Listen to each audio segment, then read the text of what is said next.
The train whistle cut through the Texas heat like a wounded animal's cry. Lieutenant Jedediah Cole lowered his spyglass, the brass warm against his weathered palm. From the rocky ridge above Devil's Crossing, he could see everything. The halted locomotive, 6 riders circling it like vultures, rifles glinting under the afternoon sun. He'd seen enough death in his lifetime to know what was coming. The bandits worked with practiced precision, dragging passengers from the train and lining them up on the dusty ground. Jed's jaw tightened as one of the outlaws, tall, broad-shouldered, with silver spurs flashing on his boots, grabbed a young woman in a blue traveling dress. She fought back, defiant even as his hand struck her hard across the face. Jed's hand hovered near his revolver. His voice was low, almost bitter. "Not your fight, old man." At 58, Jed had spent 15 years trying to bury his past, and the guilt that came with it. He'd promised at 2 graves that he would never play the hero again. But something about that woman's courage made the promise tremble in his chest. When the gunshots came, they echoed across the desert like thunder. Jed watched in disbelief as the bandits began shooting the witnesses one by one. That was all it took. He whistled for his horse, a sturdy Appaloosa that came trotting from the shade, and swung into the saddle. Some instincts never die, no matter how much whiskey a man drinks trying to kill them. Once, Jed Cole had been a name that carried weight, a decorated veteran of the 8th Texas Cavalry. Later, a ranger feared by outlaws across 3 states. He'd brought order to chaos until chaos came for him. Tucker Shaw. That name still burned like a brand. Shaw's gang had murdered Jed's wife, Sarah, and their little boy while he was away on duty. Jed hunted them for 2 months, killing all but one. Tucker Shaw escaped. Since then, Jed had been a ghost, riding the borderlands, taking odd jobs, drinking too much, and writing letters to the dead. But as he rode down the slope toward the railroad tracks, all those ghosts rode with him. He moved with the caution of a man who'd lived through too many ambushes. From behind a boulder, he counted the dead. At least 8 bodies beside the tracks. 4 passengers still on their knees, hands tied behind them. The woman in blue was gone. Then he saw her. The outlaw with the silver spurs was dragging her toward his horse. She hung limp, hair loose around her face, her blue dress torn and dust-streaked. Jed steadied his Remington revolver. 6 bullets against 8 men. Poor odds, but he'd survived worse. The first shot dropped a rider clean off his saddle. The second tore through another man's shoulder, spinning him to the ground. The air exploded with gunfire as the rest scattered for cover, bullets sparking off the rocks around him. "Cole!" a voice shouted, cold, familiar, and filled with hatred. Jed froze. Tucker Shaw. 15 years had passed, but he knew that voice like he knew his own regrets. "I know it's you, Ranger!" Shaw yelled. "Still playing the hero? Didn't learn your lesson the first time?" Quote. Jed gritted his teeth, crawling through the dust to a new position. He fired again, hitting a man who had exposed himself. "3 down," he muttered. 5 to go. He needed a distraction. He fired his last 3 rounds in quick succession, forcing them back, then sprinted toward the horses. Cutting their reins with his knife, he sent them scattering in panic. In the confusion, he circled behind the train, stalking through the shadows like a ghost from the old wars. When one outlaw turned the corner, rifle raised, Jed struck first, his knife flashing once, silent and final. He grabbed the dead man's rifle and kept moving.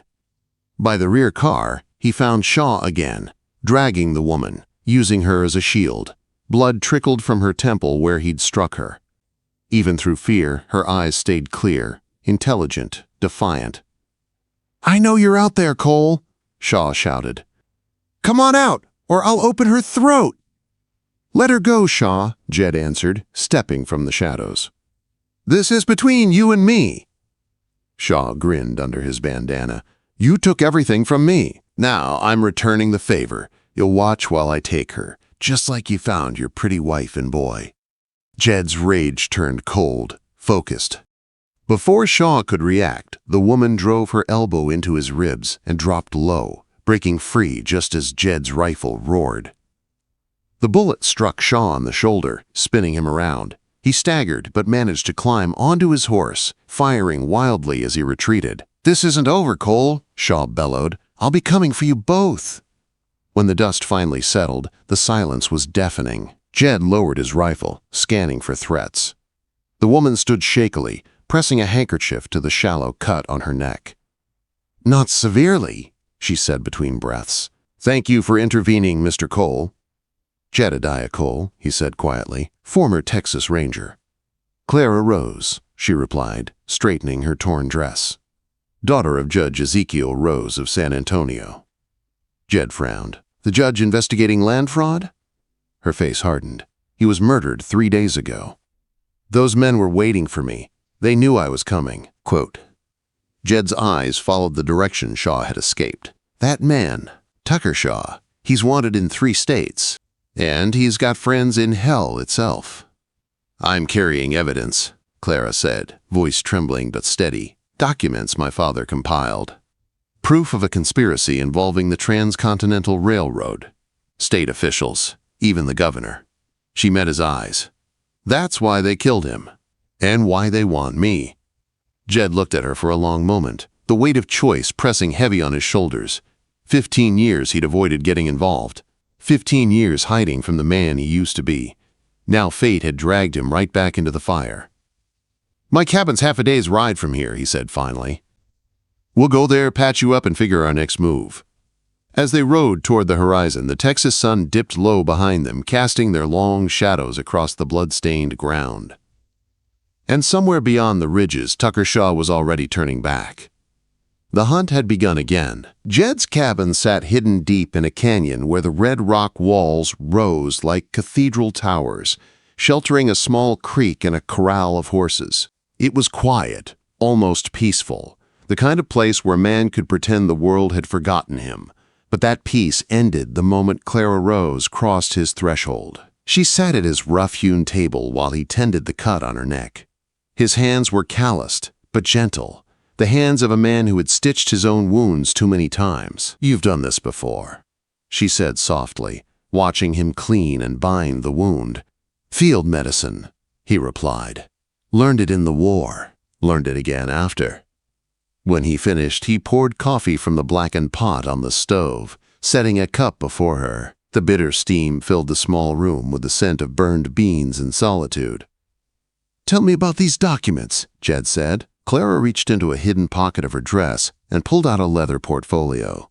Inside were folded maps, typed letters, and sealed statements, evidence that could change the fate of Texas itself. "My father discovered that the railroad company is falsifying deeds," she explained. "They're forcing settlers off their land, sometimes killing them, then buying up the property for pennies. The new southern route to California goes right through oil-rich territory. They plan to control it all."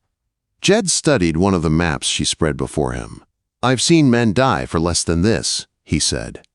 She nodded, her voice steady but her eyes tired. "They poisoned my father at dinner. I would have been next if I hadn't left that night. Our housekeeper helped me escape. I was heading to Fort Davis to meet a U.S. Marshal who worked with my father, but the bandits stopped the train before I ever got there." Jed leaned back, rubbing a hand across his unshaven jaw. "Fort Davis is 3 days' ride from here, through rough country. You won't make it alone." "I wasn't planning to," Clara said, meeting his gaze. "You said you used to be a ranger." "I was." "Then you know what kind of men we're up against." He looked down into his coffee. "I also know what happens when I get involved." Quote. "People die?" she asked quietly. He looked up at her, his gray eyes unreadable, usually the wrong ones.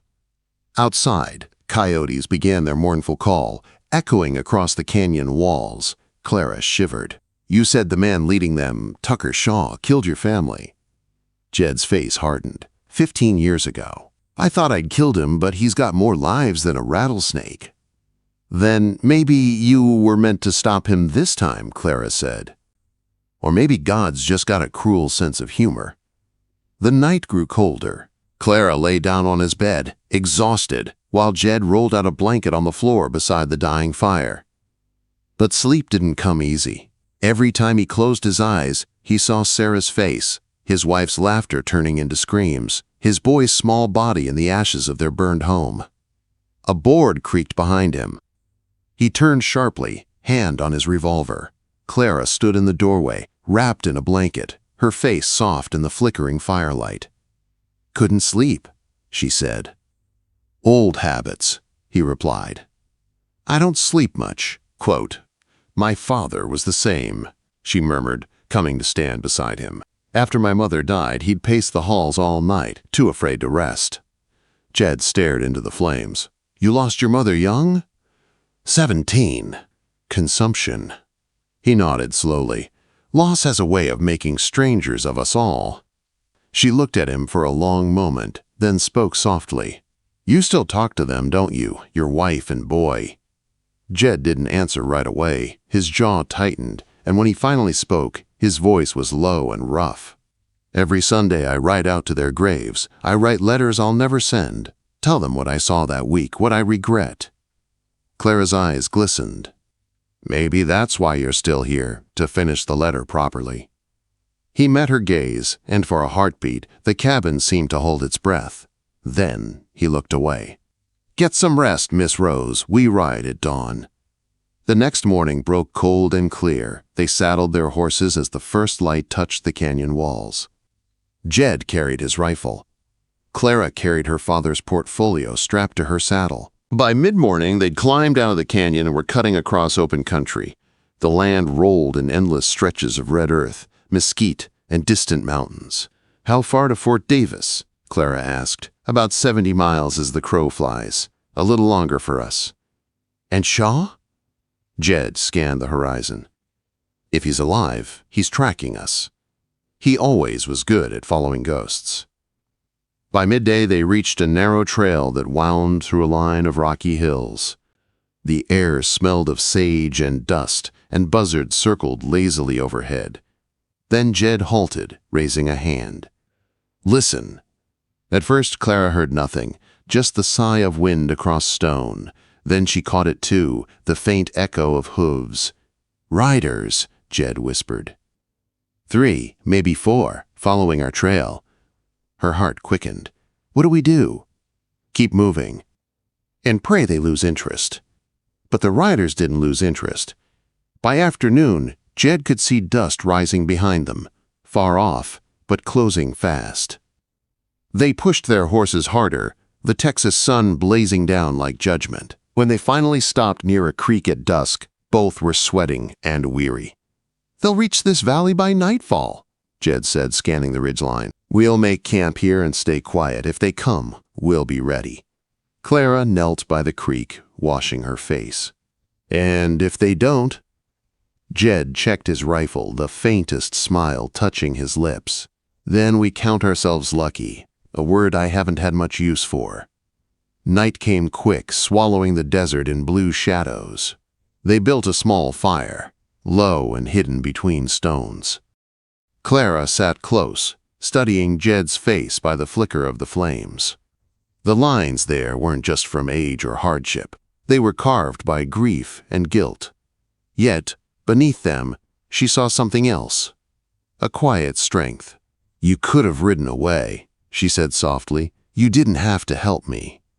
Jed's eyes stayed on the fire. "I told myself that once before. Cost me everything." The flames cracked, sending sparks into the dark. Somewhere in the distance, a coyote howled. Clara drew her blanket tighter, whispering more to herself than to him. "Then maybe, this time, it'll cost you your loneliness instead." Jed said nothing, but in his chest, for the first time in 15 years, something old and heavy shifted, like a locked door creaking open. The dawn came pale and silent, turning the desert silver before the sun bled gold across the horizon. Jed Cole was already awake, saddle packed, rifle ready. Clara stirred from the blanket, blinking at the cold light, her hair loose around her face. For a brief, human moment, Jed thought she looked like hope, something he hadn't believed in for years. But the sound that followed stole that thought away. Hoofbeats. Close this time, Jed motioned sharply for silence. They crouched behind the rocks near the creek, peering through the sparse brush. 4 riders appeared along the ridge, Silhouetted against the rising sun, Tucker Shaw rode in front, his silver spurs catching the light. "Stay low," Jed whispered. "We've got the advantage here. Don't fire till I say." The riders advanced carefully, scanning the valley. Jed knew Shaw's instincts, sharp as any predator's. He'd find their camp soon enough. The question was whether he'd leave it alive. When the first rider dismounted to inspect the creek, Jed fired once. The man fell without a sound. Chaos erupted. Bullets tore through the morning air as Shaw's men scrambled for cover. Clara ducked beside a fallen log, clutching her father's portfolio to her chest. Jed moved like a ghost, firing twice more, hitting another outlaw who exposed himself. But Shaw was no fool. He flanked wide, circling through the mesquite to come up behind them. Jed heard the faint crunch of boots on stone. Too close. He turned, but not fast enough. "Drop it!" Shaw barked, his revolver aimed square at Jed's head. Jed froze, lowering his rifle slowly to the ground. Shaw's grin was all venom and memory. "Been a long time, Cole. 15 years since I left you screaming over your burned house. You never could protect what was yours." Clara's breath caught. Jed said nothing, his eyes hard as granite. "You should have stayed dead," Shaw continued. "But fate's got a sense of humor, don't it? Now I get to finish what I started." Before Shaw could fire, Clara stepped out from behind the rocks, her small derringer trembling in both hands. "Let him go," she said. Shaw laughed coldly. "Put that toy away, sweetheart. You'll hurt yourself." "Maybe," Clara said quietly, "but I've seen enough men die to know I can hit one if I need to." Shaw's smile faltered slightly. "You got spirit. I'll give you that. Shame it's wasted on him." He glanced at Jed. "You tell her what happened, Ranger. How your wife begged. How your boy screamed." Jed's voice was low, dangerous. "You say one more word, and I'll put you in the ground myself." Shaw smirked. "Then do it." The gunshot split the air like a whip crack. For a second, neither of them moved. Then Shaw's revolver dropped from his hand. He looked down at his chest, a red bloom spreading beneath his vest. Clara stood frozen, derringer smoking. Her eyes were wide, but her aim had been true. Shaw staggered, still wearing that twisted smile. "Didn't think she'd be the one." He fell backward into the dust. Jed reached her side, gently lowering the gun from her shaking hands. "It's over," he said softly. "No," Clara whispered. "It's just starting."